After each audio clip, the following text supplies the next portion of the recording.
আসসালামু আলাইকুম। সুপ্রিয় দর্শক, রাজনীতির সঙ্গে অর্থনীতির সম্পর্ক খুব নিবিড়। অর্থাৎ রাজনীতির যতটুকু দেখা যায় এর অনেকখানি দেখা যায় না।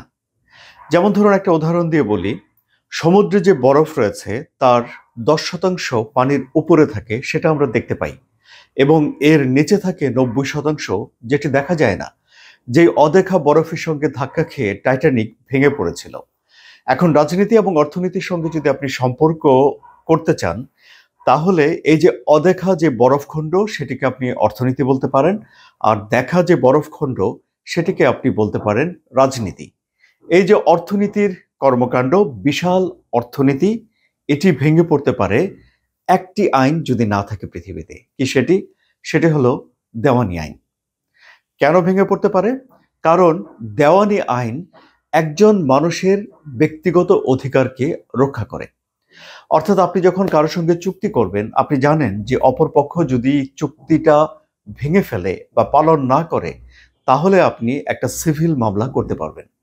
কোনো একটা পদে আপনি আছেন, যদি আপনাকে অন্যায়ভাবে এই পদ থেকে সরিয়ে দেয়া হয়, তাহলে আপনি একটা সিভিল মামলা করতে পারবেন।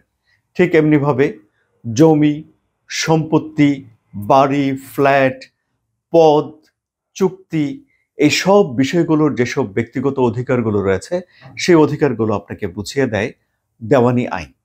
বাংলাদেশে দেওয়ানি কার্যবিধি আইন 1908 কার্যকর রয়েছে, সিভিল প্রসিডিওর কোড 1908।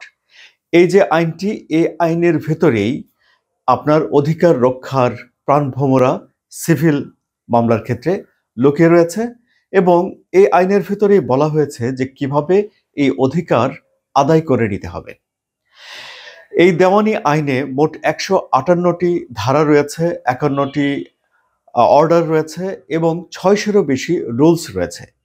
এই যে ধারা, অর্ডার এবং রুলস, এই সব কিছু মিলেই এই আইনটি লেখা হয়েছে এবং 1 থেকে 158 পর্যন্ত যেই ধারাগুলো রয়েছে, এই ধারাগুলোতে বলা হয়েছে যে আপনার কোন কোন অধিকার রয়েছে, এই অধিকারগুলো কি এবং এই অধিকারগুলো আপনি কিভাবে পাবেন, এই যে প্র্যাকটিক্যাল উপায়, সেটি বর্ণনা করা হয়েছে অর্ডার এবং রুলসগুলোতে।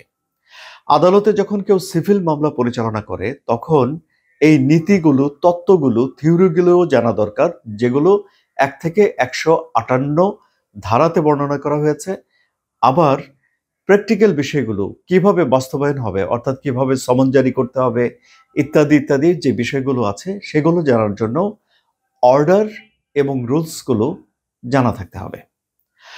সুতরাং সভ্য সমাজ বিনির্মাণ করার জন্য, অর্থনৈতিক কর্মকাণ্ড যেন ভেঙে না পড়ে, মানুষ যেন তার চুক্তিগুলো ঠিকঠাক রাখে, সব অধিকারগুলো যেন থাকে, সমাজে যেন শান্তি বিরাজ করে, এই সব বিষয়গুলোকে ঠিকঠাক রাখার জন্য এই দেওয়ানি আইন অত্যন্ত গুরুত্বপূর্ণ। তাহলে আমরা দেওয়ানি আইন বিষয়ে আরো অনেক কিছু জানবো সামনে। আপাতত এটাই আমরা প্রথমে জানলাম যে দেওয়ানি আইনটা কি এবং কিভাবে দেওয়ানি আইন কাজ করে। আরো বিস্তারিত সামনে রয়েছে। আপনাদের জন্য একটা ছোট্ট প্রশ্ন, সুপ্রিয় দর্শক, সেটি হলো যে দেওয়ানি আইনে ধারা আছে কতটি? আপনাদের মতামত কমেন্টে জানান।